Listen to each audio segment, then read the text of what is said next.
Hi students, in our last class we saw the lesson The Landlady up to where Billy and the woman having cup of tea. They were discussing the names when Billy asked those two former guests names, and she was trying to avoid the talk. Let's see this from this page.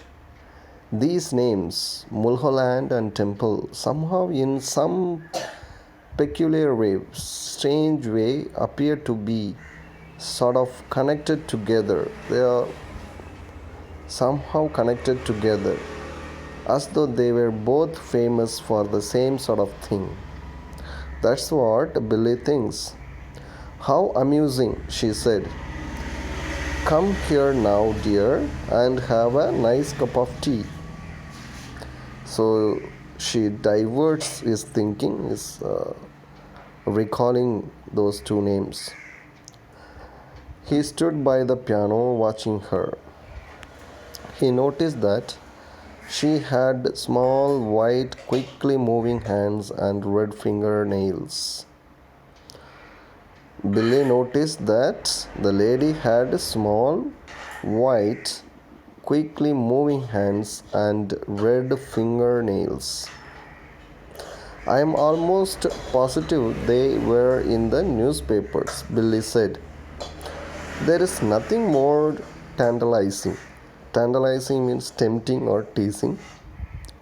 Than a thing like this that lingers, that stays just outside the borders of one's memory. Sometimes we recall someone's name and it may be just outside the border of our memory. It doesn't come soon. So just ridiculing, like tempting, it is just teasing our memory. Now wait a minute, he said. Christopher Mulholland. His name is Christopher Mulholland. Wasn't that the name of the Eton schoolboy who was on a walking tour, and then all of a sudden, so Billy recalls and he tries to give more details about Christopher Mulholland. Milk, she said, and sugar. Milk and sugar. Please add milk and sugar, she says.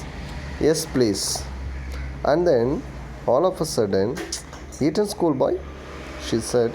Oh no, my dear, that can't possibly be right, because my Mr. Mulholland was a Cambridge undergraduate, not a schoolboy. Come on, your tea is all ready for you. Your tea is ready for you. Don't worry about those names. Just have it, she says. Billy started sipping his tea. For half a minute or so, neither of them spoke. They didn't speak anything for half a minute. Billy knew that she was looking at him. He could feel her eyes resting on his face. She was looking at Billy, watching him over the rim of her teacup. Rim means the round edge of the teacup. Now, and again he caught a whiff of a peculiar smell. He sniffed a peculiar strange smell that seemed to emanate. Emanate means to come from, directly from her person. Pickled walnuts, new leather, or was it the corridors of a hospital? Mr. Mulholland loved his tea. I suppose he left fairly recently, Billy said. Left? She said, arching her eyebrow. Arching means it's a curved eyebrow. Okay, lifting your eyebrow. When you lift your eyebrow with surprise or anger or anything, your eyebrow looks like arc. curve. So, my dear boy, he never left. He is still here. Mr. Temple is also here.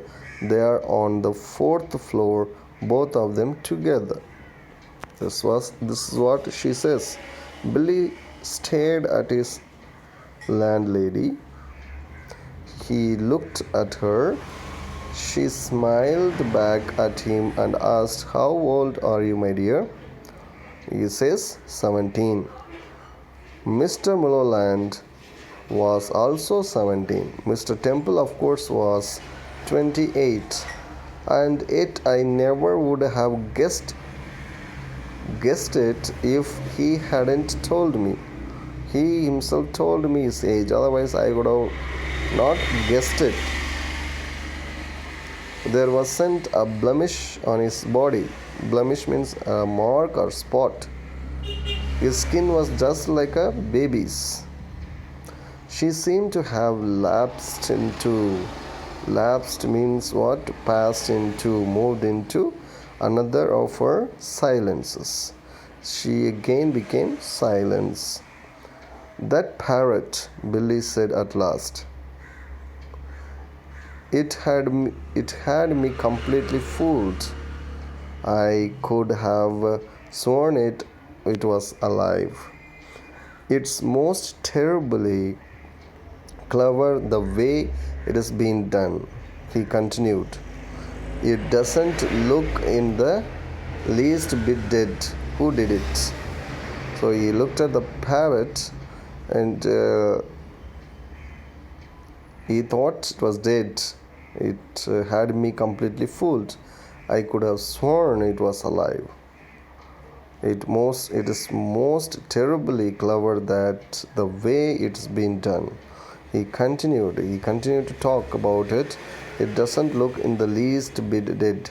It does not look like it is dead. Who did it? Maybe he looked at the drawing of a parrot. I did. And have you met my little Basil? She asked. She nodded towards the dachshund, the dog. Billy looked at it, and suddenly he realized that this animal had all the time been just as silent and motionless as the parrot. These two were just silent and motionless. He put out a hand and touched it gently on the top of its back. The back was hard and cold, and when he pushed the hair to one side with his fingers, he could see the skin underneath, grayish black, dry and perfectly preserved.